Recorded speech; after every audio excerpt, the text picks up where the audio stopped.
कि ये जो धरा है, ये जो भूमि है तारा बाबा की जो कुटिया है, ये शहर से दूर होना चाहिए। अर्थात पहले यहाँ शहर नहीं थी, ये एकांत में थी, एकांत में थी। तो यहाँ जो तारा बाबा आराधना करते थे शंकर की, वो शंकर साधारण नहीं होगा, वो एकांतेश्वर महादेव ही कहलाया।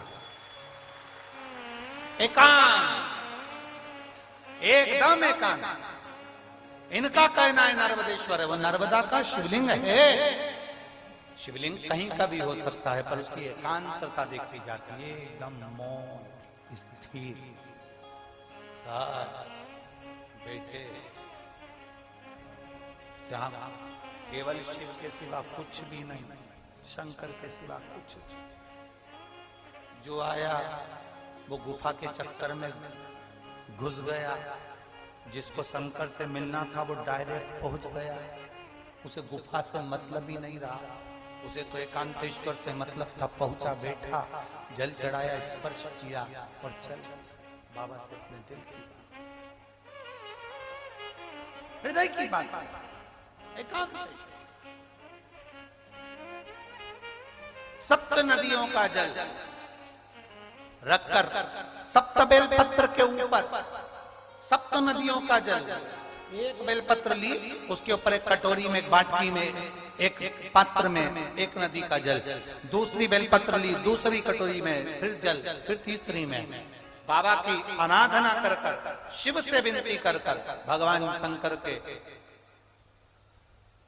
नामों का 108 नामों का जाप कर कर, श्री शिवाय नमस्तुभ्यं कर कर, एक कटोरा जहां से पानी बहकर नीचे आता है वहां लगा लीजिए और एक बेलपत्री को उठाकर शिव जी के शिवलिंग पर समर्पित करिए। समर्पित करते समय डंडी का मुख अशोक सुंदरी की ओर हो। अशोक सुंदरी का जगह मालूम है सबको? सबको मालूम है ना? अशोक सुंदरी की ओर मुख, अशोक सुंदरी फिर समझ गड़बड़ ना करिए। ये शिवलिंग जलाधारी, ये जल बह रहा है नीचे सामने से, स्थान गणेश जी का, कार्तिकेय जी का, बीच में एक मोटी सी लाइन होती है, वो अशोक सुंदरी का स्थान है। शिवलिंग ये जलाधारी माता पार्वती जी का हस्त कमल है। शंकर जी के ऊपर जो जलधारी रखी रहती है ऊपर, जिसमें से एक एक बूंद नीचे गिरती है, वो शंकर भगवान की 5 लड़कियां हैं, जया, विषहरा, शामली वाली, दौतली, देव। शंकर जी की 5 लड़कियां शिव जी के ऊपर एक एक बूंद पानी गिराती रहती हैं। शंकर भगवान की कुल कितनी लड़कियां हैं? 6। कितनी लड़कियां हैं? 6। 5 जया, विषहरा, शामली वाली, दौतली, देव। शंकर जी की 6 नंबर की लड़की है अशोक सुंदरी। जब हम प्रयोग करेंगे एकांतेश्वर महादेव का, ये बेलपत्र जो हमने समर्पित करी है, डंडी का मुख अशोक सुंदरी की ओर हो, डंडी का। आप बैठे कहां पर हो? जल चढ़ाते समय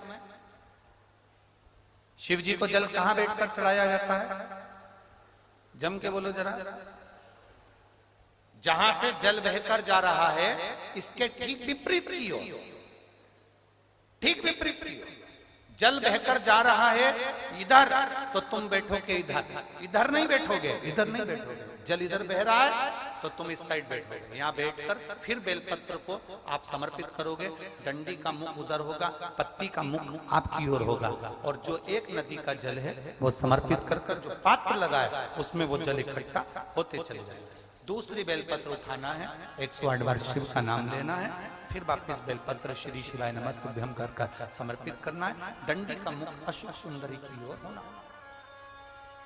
जब 6 बेलपत्र अशोक सुंदरी की ओर जाएगी, 7वें नंबर की जो बेलपत्र है उसका डंडी का मुख आपकी ओर होगा, और डंडी का मुख आपकी ओर होकर जल चढ़ाकर आप उस जल को झेल लेंगे।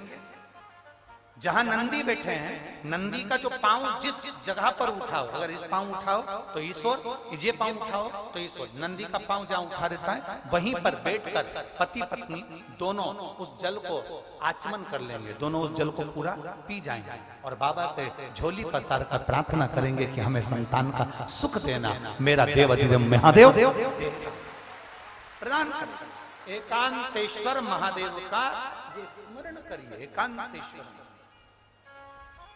पहुंच गए विश्वनाथ मुनि अपनी धर्मपत्नी को लेकर एकांत में, जहां भगवान शंकर विराजमान थे, उस एकांतेश्वर महादेव के पास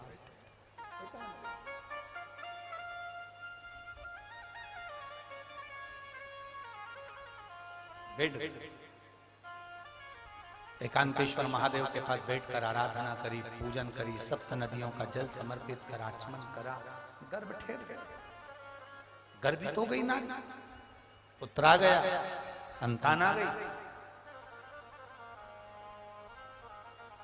थोड़ा विस्मय था, विश्वनाथ मुनि की धर्मपत्नी को विस्मय था। भरोसा करो तो पूरा करो, अगर तुमने भरोसा करा है तो भगवान नैया पार भी करेगा।